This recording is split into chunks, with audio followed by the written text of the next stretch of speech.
ശാന്തി 11/7/25 പ്രഭാതമുരളി ബാബ്ദാദ മധുബൻ.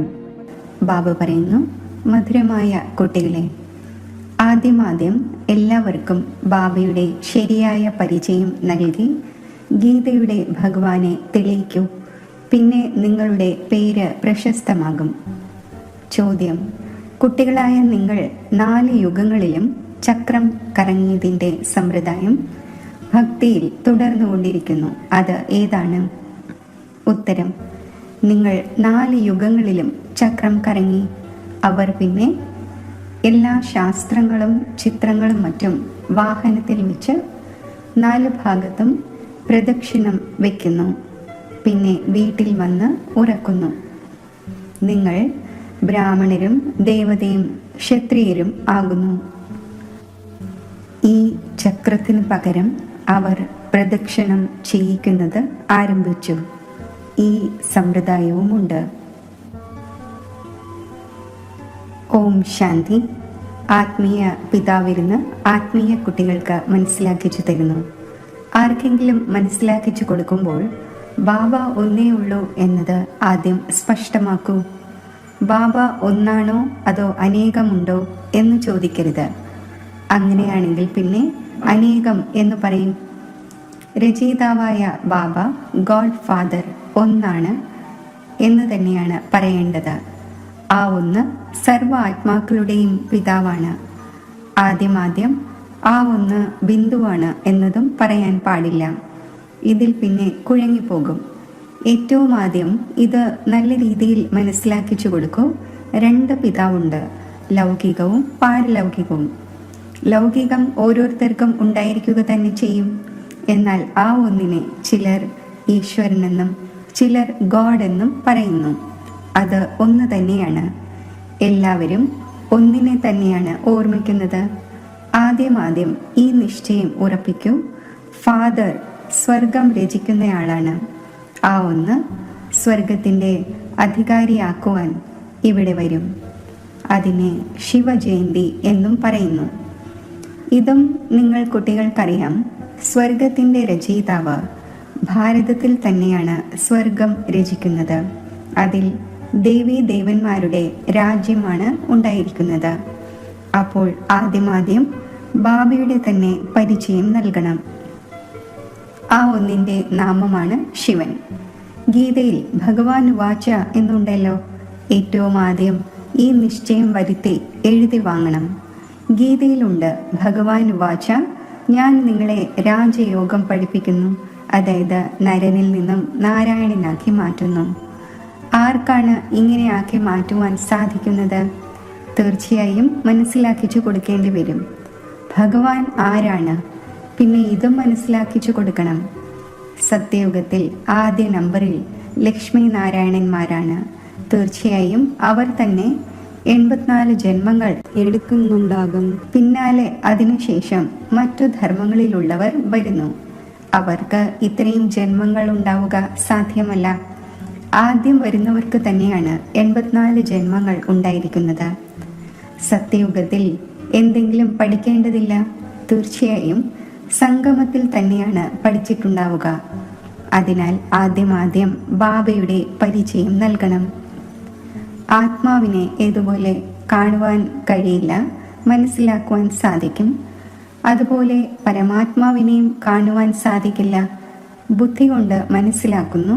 ആ ഒന്ന് നമ്മൾ ആത്മാക്കളുടെ പിതാവാണ്. ആ ഒന്നിനെ പരമാത്മാവ് എന്ന് പറയുന്നു. അത് സദൈവ പാവനമാണ്.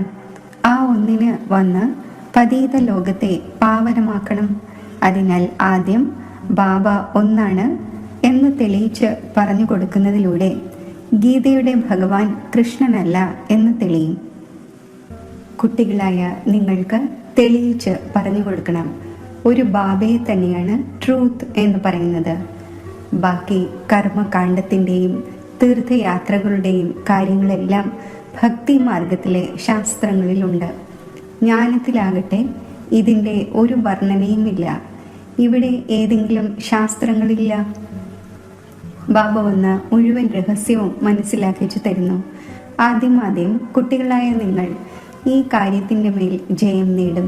അതായത് ഭഗവാൻ ഒരു നിരാകാരനാണ്, അല്ലാതെ സാകാരമല്ല. പരംപിത പരമാത്മ ശിവം ഭഗവാൻ വാച, ജ്ഞാനത്തിൻ്റെ സാഗരവും സർവരുടെയും പിതാവും ആ ഒന്നാണ്. ശ്രീകൃഷ്ണനാണെങ്കിൽ സർവരുടെയും പിതാവാകുവാൻ സാധിക്കില്ല. കൃഷ്ണന് ദേഹത്തിൻ്റെ സർവധർമ്മങ്ങളും ഉപേക്ഷിച്ച് എന്നെ മാത്രം ഓർമ്മിക്കൂ എന്ന് ആരോടും പറയുവാൻ സാധിക്കില്ല. വളരെ സഹജമായ കാര്യമാണ്. പക്ഷേ മനുഷ്യർ ശാസ്ത്രങ്ങളും മറ്റും പഠിച്ച് ഭക്തിയിൽ ഉറച്ചുപോയി ഇക്കാലത്ത് ശാസ്ത്രങ്ങളെയും മറ്റും വാഹനത്തിൽ വെച്ച് പ്രദക്ഷിണം വയ്ക്കുന്നു. ചിത്രങ്ങളും ഗ്രന്ഥവും പ്രദക്ഷിണം ചെയ്യിക്കുന്നു. പിന്നെ വീട്ടിൽ കൊണ്ടുപോയി ഉറക്കുന്നു. ഇപ്പോൾ നിങ്ങൾ കുട്ടികൾക്കറിയാം, നമ്മൾ ദേവതയിൽ നിന്നും ക്ഷത്രിയൻ, വൈശ്യൻ, ശൂദ്രൻ ആകുന്നു. ഈ ചക്രം കറങ്ങുന്നു. ചക്രത്തിന് പകരം അവർ പിന്നെ പ്രദക്ഷിണം ചെയ്യിച്ച് വീട്ടിൽ കൊണ്ടുപോയി വയ്ക്കുന്നു. അവർക്ക് ഒരു നിശ്ചിത ദിവസമുണ്ട്, അപ്പോഴാണ് പ്രദക്ഷിണം ചെയ്യിക്കുന്നത്. അതിനാൽ ആദ്യം ഇത് തെളിയിച്ചു പറഞ്ഞു കൊടുക്കണം. ശ്രീകൃഷ്ണ ഭഗവാൻ വാച അല്ല, എന്നാൽ ശിവ ഭഗവാൻ വാചയാണ്. ശിവൻ തന്നെയാണ് പുനർജന്മരഹിതൻ. ആ ഒന്ന് തീർച്ചയായും വരുന്നു. പക്ഷേ ആ ഒന്നിൻ്റേത് ദിവ്യ ജന്മമാണ്. ഭാഗീരഥനിൽ വന്ന് സവാരി ചെയ്യുന്നു, പതീതരെ വന്ന് പാവനമാക്കുന്നു. രചയിതാവിൻ്റെയും രചനയുടെയും ആദി മധ്യ അന്ത്യത്തിൻ്റെ രഹസ്യം മനസ്സിലാക്കിച്ചു തരുന്നു. ആ നോളജ് മറ്റാരും അറിയുന്നില്ല. ബാബയ്ക്ക് സ്വയം വന്ന് തൻ്റെ പരിചയം നൽകേണ്ടതുണ്ട്. മുഖ്യ കാര്യം തന്നെ ബാബയുടെ പരിചയത്തിൻ്റെതാണ്. ആ ഒന്ന് ഗീതയുടെ ഭഗവാനാണ്. ഇത് നിങ്ങൾ തെളിയിച്ചു പറഞ്ഞു കൊടുക്കുമെങ്കിൽ നിങ്ങളുടെ പേര് വളരെയധികം പ്രശസ്തമാകും. ഇങ്ങനെയുള്ള നോട്ടീസ് തയ്യാറാക്കി അതിൽ ചിത്രവും മറ്റും വെച്ച് പിന്നെ എയ്റോപ്ലെയിനിൽ നിന്നും ഇടണം. ബാബ മുഖ്യമായ കാര്യങ്ങൾ മനസ്സിലാക്കിച്ചു തന്നുകൊണ്ടിരിക്കുന്നു. നിങ്ങളുടെ മുഖ്യമായ ഒരു കാര്യത്തിൽ ജയമുണ്ടായി എങ്കിൽ നിങ്ങൾ ജയം നേടി. ഇതിൽ നിങ്ങളുടെ പേര് വളരെയധികം പ്രശസ്തമായി. ഇതിൽ ആരും ബഹളങ്ങൾ ഉണ്ടാക്കുകയില്ല. ഇത് വളരെ സ്പഷ്ടമായ കാര്യമാണ്. ബാബ പറയുന്നു, ഞാൻ എങ്ങനെ സർവവ്യാപിയാകും? ഞാനാകട്ടെ വന്ന് കുട്ടികളെ ജ്ഞാനം കേൾപ്പിക്കുന്നു, വിളിക്കുന്നുമുണ്ട്, വന്ന് പാവനമാക്കൂ. രചയിതാവിൻ്റെയും രചനയുടെയും ജ്ഞാനം കേൾപ്പിക്കൂ. മഹിമയും ബാബയുടേത് വേറെയാണ്, ശ്രീകൃഷ്ണൻ്റേത് വേറെയാണ്. ശിവ് ബാബ വന്ന് പിന്നെ കൃഷ്ണനും നാരായണനും ആവുകയും 84 ജന്മങ്ങളിൽ വരികയും ചെയ്യുന്നു എന്നല്ല. ഇല്ല, നിങ്ങളുടെ ബുദ്ധിയിൽ മുഴുവൻ ഈ കാര്യങ്ങൾ മനസ്സിലാക്കിച്ചു കൊടുക്കുന്നതിൽ മുഴുകിയിരിക്കണം. മുഖ്യമായത് ഗീതയാണ്, ഭഗവാൻ ഉവാചയാണ്. അപ്പോൾ തീർച്ചയായും ഭഗവാന് വായി ആവശ്യമാണല്ലോ. ഭഗവാനാണെങ്കിൽ നിരാകാരനാണ്. ആത്മാവ് വായി ഇല്ലാതെ എങ്ങനെ സംസാരിക്കും? അതിനാൽ പറയുന്നു, ഞാൻ സാധാരണ ശരീരത്തിൻ്റെ ആധാരം എടുക്കുന്നു. ആരാണോ ആദ്യം ലക്ഷ്മി നാരായണനാകുന്നത് അവർ തന്നെ 84 ജന്മങ്ങൾ എടുത്തെടുത്ത് അന്തിമത്തിൽ എത്തിച്ചേരുന്നു. പിന്നെ ആ ഒന്നിൻ്റെ തന്നെ ശരീരത്തിൽ വരുന്നു. കൃഷ്ണന്റെ വളരെയധികം ജന്മങ്ങളുടെ അന്തിമത്തിൽ വരുന്നു. ഇങ്ങനെയെല്ലാം വിചാരസാഗര മഥനം ചെയ്യൂ. ആർക്ക് എങ്ങനെ മനസ്സിലാക്കിച്ചു കൊടുക്കട്ടെ എന്ന്. ഒരേ ഒരു കാര്യത്തിലൂടെ നിങ്ങളുടെ പേര് പ്രശസ്തമാകും. രചയിതാവായ ബാബയെ എല്ലാവരും അറിയും. പിന്നെ നിങ്ങളുടെ അടുക്കൽ വളരെ പേർ വരും, നിങ്ങളെ വിളിക്കും, ഇവിടെ വന്ന് പ്രഭാഷണം നടത്തൂ. അതിനാൽ ആദ്യം അൽഫിനെ തെളിയിച്ച് മനസ്സിലാക്കിച്ചു കൊടുക്കൂ. കുട്ടികളായ നിങ്ങൾക്കറിയാം, ബാബയിൽ നിന്നും നമ്മൾ സ്വർഗത്തിൻ്റെ സമ്പത്ത് നേടിക്കൊണ്ടിരിക്കുന്നു. ബാബ ഓരോ 5000 വർഷങ്ങൾക്ക് ശേഷവും ഭാരതത്തിലാണ് ഭാഗ്യശാലി രഥത്തിൽ വരുന്നത്. ഇതാണ് സൗഭാഗ്യശാലി. ഈ രഥത്തിൽ ഭഗവാൻ വന്ന് ഇരിക്കുന്നു. നിസ്സാര കാര്യമാണോ? ഭഗവാൻ ഇദ്ദേഹത്തിലിരുന്ന് കുട്ടികൾക്ക് മനസ്സിലാക്കിച്ചു തരുന്നു. ഞാൻ വളരെയധികം ജന്മങ്ങളുടെ അന്തിമത്തിൽ ഇദ്ദേഹത്തിൽ പ്രവേശിക്കുന്നു. ശ്രീകൃഷ്ണന്റെ ആത്മാവിന്റെ രഥമാണല്ലോ അത്. സ്വയം ശ്രീകൃഷ്ണനല്ല, വളരെ ജന്മങ്ങളുടെ അന്തിമത്തിലേതാണ്. ഓരോ ജന്മത്തിലും ഫീച്ചേഴ്സ്, ഓക്കുപേഷൻ ഇവയെല്ലാം മാറിക്കൊണ്ടിരിക്കും. വളരെയധികം ജന്മങ്ങളുടെ അന്തിമത്തിൽ ആരിലാണോ പ്രവേശിക്കുന്നത് ആ ഒന്ന് വീണ്ടും കൃഷ്ണനാകുന്നു. വരുന്നത് തന്നെ സംഗമയുഗത്തിലാണ്. നമ്മളും ബാബയുടേതായി ബാബയിൽ നിന്നും സമ്പത്ത് നേടുന്നു. ബാബ പഠിപ്പിച്ച് കൂടെ കൊണ്ടുപോകുന്നു. മറ്റൊരു പ്രയാസത്തിൻ്റെയും കാര്യമില്ല. ബാബ കേവലം പറയുന്നു, എന്നെ മാത്രം ഓർമ്മിക്കൂ. അതിനാൽ ഇത് നല്ല രീതിയിൽ ചിന്തിക്കണം, എങ്ങനെയെല്ലാം എഴുതട്ടെ എന്ന്. ഇതാണ് മുഖ്യ മിസ്റ്റേക്ക്. അത് കാരണമാണ് ഭാരതം അൺറൈറ്റിയസും ഇർറിലീജിയസും ഇൻസോൾവെന്റും ആയത്. ബാബ പിന്നെ വന്ന് രാജയോഗം പഠിപ്പിക്കുന്നു. ഭാരതത്തെ റൈറ്റിയസും സോൾവെന്റുമാക്കുന്നു. അതായത് ശ്രേഷ്ഠാചാരിയും സമ്പന്നവുമാക്കുന്നു. മുഴുവൻ ലോകത്തെയും റൈറ്റിയസ് ആക്കി മാറ്റുന്നു. ആ സമയം മുഴുവൻ വിശ്വത്തിൻ്റെയും അധികാരികൾ നിങ്ങൾ തന്നെയാണ്. പറയുന്നുണ്ടല്ലോ, wish you long life and prosperity. അതായത് നിങ്ങൾക്ക് ദീർഘായുസ്സും സമ്പൽ സമൃദ്ധിയും നേരുന്നു. സദാ ജീവിച്ചിരിക്കൂ എന്ന് ബാബ ആശീർവാദം നൽകുന്നില്ല. സന്യാസിമാരാണ് അമരമായിരിക്കൂ എന്ന് പറയുന്നത്. നിങ്ങൾ കുട്ടികൾ മനസ്സിലാക്കുന്നുണ്ട്, അമരം തീർച്ചയായും അമരപുരിയിൽ ആയിരിക്കും. മൃത്യുലോകത്തിൽ പിന്നെ എങ്ങനെ അമരം എന്ന് പറയും? അതിനാൽ കുട്ടികൾ എപ്പോൾ മീറ്റിങ്ങും മറ്റും നടത്തുന്നു അപ്പോൾ ബാബയോട് അഭിപ്രായം ചോദിക്കുന്നു. ബാബ അഡ്വാൻസായി നിർദ്ദേശം നൽകുന്നു. എല്ലാവർക്കും അവരവരുടെ അഭിപ്രായം എഴുതി അയക്കാം. പിന്നെ ഒരുമിച്ചും ആകാം. എഴുതുന്നതിലൂടെ നിർദ്ദേശങ്ങൾ മുരളിയിൽ എല്ലാവരുടെയും അടുക്കൽ എത്തിച്ചേരുന്നു. 2000-ഓ 3000-ഓ ചിലവാകുന്നത് മിച്ചമാകും. ഈ 2000-ഓ 3000-ഓ കൊണ്ട് 2-3 സെന്റേഴ്സ് തുറക്കുവാൻ സാധിക്കും. ഗ്രാമങ്ങളിൽ ചിത്രങ്ങൾ എടുത്തുകൊണ്ട് പോകണം. കുട്ടികളായി നിങ്ങൾക്ക് സൂക്ഷ്മവദനത്തിൻ്റെ കാര്യങ്ങളിൽ കൂടുതൽ ഇൻട്രസ്റ്റ് ഉണ്ടാകാൻ പാടില്ല. ബ്രഹ്മ, വിഷ്ണു, ശങ്കറിൻ്റെയും ഒക്കെ ചിത്രമുണ്ട്. അപ്പോൾ ഇതിനെക്കുറിച്ച് അല്പം മനസ്സിലാക്കിക്കുന്നു. ഇവർക്കും ഇടയിൽ കുറച്ച് പാർട്ടുണ്ട്. നിങ്ങൾ പോകുന്നു, കണ്ടുമുട്ടുന്നു, ബാക്കിയൊന്നുമില്ല. അതിനാൽ ഇതിൽ കൂടുതൽ ഇൻട്രസ്റ്റ് എടുക്കുന്നില്ല. ഇവിടെ ആത്മാവിനെ വിളിക്കാറുണ്ട്, അതിനെ കാണിച്ചു കൊടുക്കുന്നു. ചിലരാണെങ്കിൽ വന്ന് കരയുകയും ചെയ്യുന്നു. ചിലർ സ്നേഹത്തോടുകൂടി കൂടിക്കാഴ്ച നടത്തുന്നു. ചിലർ ദുഃഖത്തിൻ്റെ കണ്ണുനീർ ഒഴുക്കുന്നു. ഇതെല്ലാം ഡ്രാമയിലെ പാർട്ടാണ്. അതിനെ ചിറ്റ് ചാറ്റ് എന്ന് പറയാം. അവരാണെങ്കിൽ ബ്രാഹ്മണനിൽ ആരുടെയെങ്കിലും ആത്മാവിനെ വിളിക്കുന്നു. പിന്നെ അവരെ വസ്ത്രവും മറ്റും അണിയിക്കും. ഇപ്പോൾ ശരീരമാണെങ്കിൽ ഇല്ലാതായി. ബാക്കി അണിയുന്നത് ആരാണ്? നിങ്ങളുടെ അടുക്കൽ ആ സമ്പ്രദായങ്ങളില്ല. കരയുന്നതിൻ്റെ മറ്റും കാര്യമേ ഇല്ല. അതിനാൽ ഉയർന്നതിലും ഉയർന്നതാകണം. അതെങ്ങനെയാകും? തീർച്ചയായും മധ്യത്തിൽ സംഗമയുഗമുണ്ട്. അപ്പോൾ പവിത്രമാകുന്നു. നിങ്ങൾ ഒരു കാര്യം തെളിയിക്കുകയാണെങ്കിൽ ഇത് തികച്ചും ശരിയാണ് പറഞ്ഞു തരുന്നത് എന്ന് പറയും. ഭഗവാന് ഒരിക്കലും അസത്യം പറയുവാൻ സാധിക്കില്ല. പിന്നീട് വളരെ പേർക്ക് സ്നേഹവും ഉണ്ടാകും. വളരെ പേർ വരും. സമയത്തിന് കുട്ടികൾക്ക് എല്ലാ പോയിന്റ്സും ലഭിച്ചുകൊണ്ടിരിക്കുന്നു. അന്തിമത്തിൽ എന്തെല്ലാമാണ് സംഭവിക്കേണ്ടത് അതും കാണും. യുദ്ധം നടക്കും, ബോംബുകളിടും.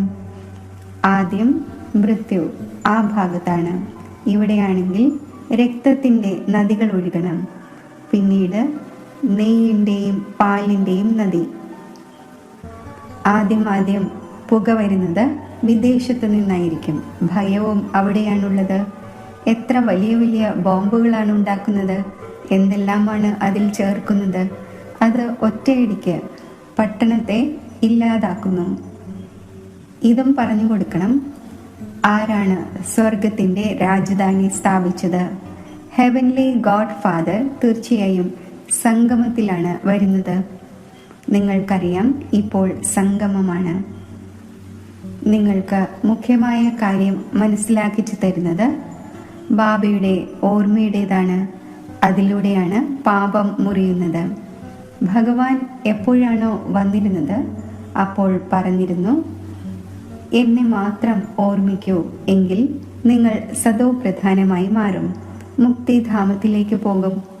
പിന്നെ തുടക്കം മുതൽ ചക്രം റിപ്പീറ്റ് ആകും. ഡെയ്റ്റീസം, ഇസ്ലാമിസം, ബുദ്ധിയിസം, അങ്ങനെ. സ്റ്റുഡൻസായ നിങ്ങളുടെ ബുദ്ധിയിൽ ഈ മുഴുവൻ നോളജും ഉണ്ടായിരിക്കേണ്ടതാണല്ലോ. ഈ സന്തോഷം ഉണ്ടായിരിക്കുന്നു. നമ്മൾ എത്ര സമ്പാദിച്ചു കൊണ്ടിരിക്കുന്നു. ഈ അമരകഥ അമരനായ ബാബ നിങ്ങളെ കേൾപ്പിക്കുന്നു. നിങ്ങൾക്ക് അനേകം നാമം വെച്ചിരിക്കുന്നു. മുഖ്യമായത് ഏറ്റവും ആദ്യത്തെ ഡീറ്റീസം. പിന്നെ സർവരുടെയും വൃദ്ധി ഉണ്ടായി വൃക്ഷം വളരുന്നു. അനേകം ധർമ്മങ്ങളും അനേകം മതങ്ങളും ഉണ്ടാകുന്നു. ഈ ഒരു ധർമ്മമാണ് ഒരു ശ്രീമത്തിലൂടെ സ്ഥാപിതമാകുന്നത്. ദ്വൈതത്തിൻ്റെ കാര്യമില്ല. ഈ ആത്മീയ നോളജ് ആത്മീയ പിതാവിരുന്ന് മനസ്സിലാക്കിച്ചു തരുന്നു. കുട്ടികളായ നിങ്ങൾ സന്തോഷത്തിലും ഇരിക്കേണ്ടതാണ്. നിങ്ങൾക്കറിയാം, ബാബ നമ്മെ പഠിപ്പിക്കുന്നു. നിങ്ങൾ അനുഭവത്തിലൂടെ പറയുന്നു, ഈ ശുദ്ധ അഹങ്കാരം ഉണ്ടായിരിക്കണം.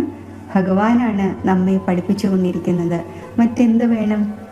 നമ്മൾ വിശ്വത്തിൻ്റെ അധികാരിയാകുന്നു എന്നിരിക്കെ എന്തുകൊണ്ടാണ് സന്തോഷം നിലനിൽക്കാത്തത്? അല്ലെങ്കിൽ നിശ്ചയത്തിൽ എവിടെയെങ്കിലും സംശയമുള്ളത്? ബാബയിൽ സംശയം കൊണ്ടുവരാൻ പാടില്ല. മായ സംശയത്തിൽ കൊണ്ടുവന്ന് മറവി ഉണ്ടാക്കുന്നു. ബാബ മനസ്സിലാക്കിച്ചു തന്നിട്ടുണ്ട്, മായ കണ്ണുകളിലൂടെ വളരെയധികം ചതിക്കുന്നു. നല്ല വസ്തു കാണുകയാണെങ്കിൽ കഴിച്ചാലോ എന്ന് മനസ്സ് പ്രലോഭിപ്പിക്കും. കണ്ണുകൾ കൊണ്ട് കാണുമ്പോഴാണ് അടിക്കുവാനുള്ള ക്രോധം വരുന്നത്. കാണുന്നതേ ഇല്ല എങ്കിൽ എങ്ങനെ അടിക്കും? കണ്ണുകളിലൂടെ കാണുമ്പോഴാണ് ലോഭവും മോഹവും ഒക്കെ ഉണ്ടാകുന്നത്. മുഖ്യമായും കണ്ണുകളാണ് ചതിക്കുന്നത്. ഇതിൻ്റെ മേൽ പൂർണ്ണ ശ്രദ്ധ വയ്ക്കേണ്ടത് ആവശ്യമാണ്. ആത്മാവിന് ജ്ഞാനം ലഭിക്കുന്നു. അപ്പോൾ പിന്നെ ക്രിമിനൽ അവസ്ഥ വിട്ടുമാറുന്നു. കണ്ണുകളെ എടുത്തു കളയണം എന്നുമല്ല, നിങ്ങൾക്ക് ക്രിമിനൽ ഐനെ സിവിൽ ഐ ആക്കി മാറ്റണം. ശരി, മധുരമധുരമായ സിഖിലതെ കുട്ടികൾക്ക് മാതാവും പിതാവുമായ ബാബ്ദാദയുടെ സ്നേഹസ്മരണകൾ. Good morning. ആത്മീയ അച്ഛൻ്റെ ആത്മീയ കുട്ടികൾക്ക് നമസ്തേ. ധാരണയ്ക്കുള്ള മുഖ്യസാരം: സദാ ഈ ലഹരിയിലും സന്തോഷത്തിലും ഇരിക്കണം. നമ്മെ ഭഗവാനാണ് പഠിപ്പിക്കുന്നത്. ഏതെങ്കിലും കാര്യത്തിൽ സംശയബുദ്ധിയാകുവാൻ പാടില്ല. ശുദ്ധ അഹങ്കാരം വെക്കണം. സൂക്ഷ്മവതനത്തിൻ്റെ കാര്യങ്ങളിൽ കൂടുതൽ ഇൻട്രസ്റ്റ് വയ്ക്കരുത്. ആത്മാവിനെ സദോ പ്രധാനമാക്കുന്നതിൻ്റെ പരിപൂർണ പുരുഷാർത്ഥം ചെയ്യണം. പരസ്പരം അഭിപ്രായമെടുത്ത് എല്ലാവർക്കും ബാബയുടെ ശരിയായ തിരിച്ചറിവ് നൽകണം. വരദാനം: പാസ് വിത്ത് ഓണർ ആകുന്നതിനായി പുരുഷാർത്ഥത്തിൻ്റെ ഗതി തീവ്രവും ബ്രേക്ക് പവർഫുള്ളും ആക്കി വയ്ക്കുന്ന യഥാർത്ഥ യോഗിയായി ഭവിക്കട്ടെ. വർത്തമാന സമയമനുസരിച്ച് പുരുഷാർത്ഥത്തിൻ്റെ ഗതി തീവ്രവും ബ്രേക്ക് പവർഫുള്ളും ആയിരിക്കേണ്ടത് ആവശ്യമാണ്. അപ്പോൾ അന്തിമത്തിൽ പാസ് വിത്ത് ഓണർ ആകാൻ സാധിക്കും. കാരണം ആ സമയത്തെ പരിതസ്ഥിതികൾ ബുദ്ധിയിൽ അനേകം സങ്കല്പം കൊണ്ടുവരുന്നവ ആയിരിക്കും. ആ സമയത്ത് എല്ലാ സങ്കല്പങ്ങളിൽ നിന്നും ഉപരി ഒരു സങ്കല്പത്തിൽ സ്ഥിതി ചെയ്യുന്നതിൻ്റെ അഭ്യാസം ആവശ്യമാണ്. ഏത് സമയത്താണോ വിസ്താരത്തിൽ ചിതറിക്കിടക്കുന്ന ബുദ്ധി ഉണ്ടായിരിക്കുന്നത്, ആ സമയത്ത് സ്റ്റോപ്പ് ചെയ്യുന്നതിൻ്റെ പ്രാക്ടീസ് ആവശ്യമാണ്. സ്റ്റോപ്പ് ചെയ്യുകയും അതുണ്ടാവുകയും വേണം. എത്ര സമയം ആഗ്രഹിക്കുന്നോ അത്രയും സമയം ബുദ്ധിയെ ഒരു സങ്കല്പത്തിൽ സ്ഥിതി ചെയ്യിക്കണം. ഇത് തന്നെയാണ് യഥാർത്ഥ യോഗം. സ്ലോഗൻ: താങ്കൾ ഒബീഡിയൻ സെർവൻ്റ് ആണ്, അതിനാൽ അശ്രദ്ധരാവുക സാധ്യമല്ല. സെർവൻ്റ് എന്നാൽ സദാ സേവനത്തിൽ ഉപസ്ഥിതം. അവ്യക്ത സൂചന: സങ്കല്പങ്ങളുടെ ശക്തി ശേഖരിച്ച് ശ്രേഷ്ഠ സേവനത്തിന് നിമിത്തമാകൂ. ഇതുപോലെ ഇഞ്ചക്ഷനിലൂടെ ബ്ലഡിൽ ശക്തി നിറയ്ക്കുന്നു. ഇതേപോലെ താങ്കളുടെ ശ്രേഷ്ഠ സങ്കല്പം ഇഞ്ചക്ഷന്റെ കാര്യം ചെയ്യും. സങ്കല്പത്തിൽ ശക്തി വരണം. ഇപ്പോൾ ഈ സേവനത്തിൻ്റെ വളരെയധികം ആവശ്യകതയുണ്ട്.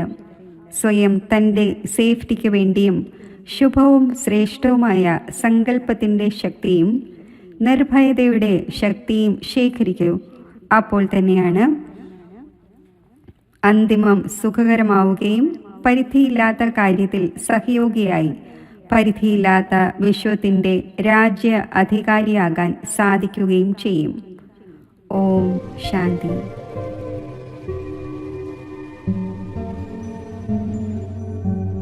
ഞാൻ ആത്മാവാണ് എന്ന സങ്കല്പത്തിൽ ആ സ്വരൂപത്തിൽ സ്ഥിതി ചെയ്യുകയാണ്.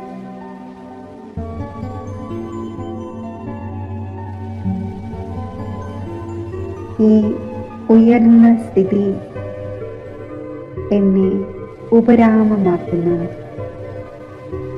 ഈ ദേഹത്തിലിരിക്കെ ഉപരാമ അവസ്ഥയിൽ സ്ഥിതി ചെയ്യുമ്പോൾ ദേഹവും ദേഹിയും രണ്ടാണെന്ന വ്യക്തമായ അനുഭവം എനിക്കുണ്ടാകുന്നു. ഈ വേറിട്ടതും പ്രിയപ്പെട്ടതുമായ സ്ഥിതിയുടെ അനുഭവം എന്നെ ദേഹത്തിൽ നിന്നും ദേഹത്തിൻ്റെ ബന്ധങ്ങളിൽ നിന്നും ഉപരാമമാക്കുന്നു. സുഖവും ശാന്തിയുമാകുന്ന സ്വധർമ്മത്തിൽ എന്നെ സഹജമായി സ്ഥിതി ചെയ്യിക്കുന്നു.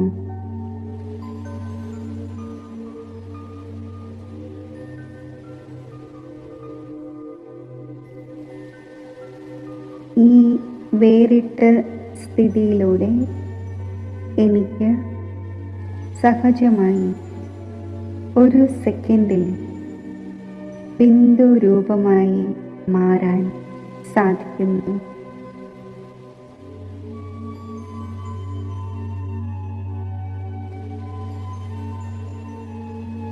ബിന്ദു രൂപമായ ഞാൻ ശാന്തിധാമമാകുന്ന എൻ്റെ സ്വഗ്രഹത്തിൽ സഹജമായി സ്ഥിതി ചെയ്യുന്നു.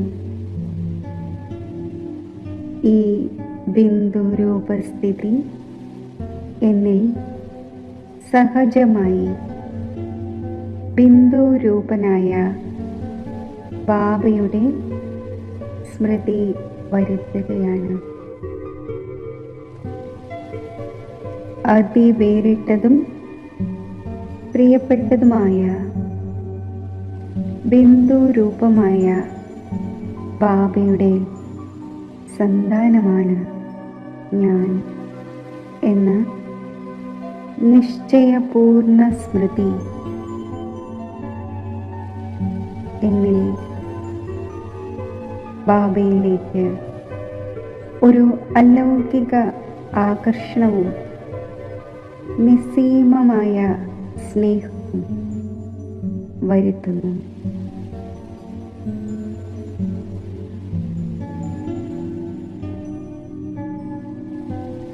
ഈ ശാന്തിധാമത്തിൽ ശാന്തിയുടെ സാഗരനുമായ ബാബയുടെ സമീപത്ത് ഈ ഒന്നിൻ്റെ മാത്രം ഓർമ്മയിൽ മഗ്നമായി ഇരിക്കുമ്പോൾ ഗഹനമായ ശാന്തിയുടെ ആത്മശാന്തിയുടെ അനുഭവം എനിക്ക് പ്രാപ്തമാവുകയാണ്.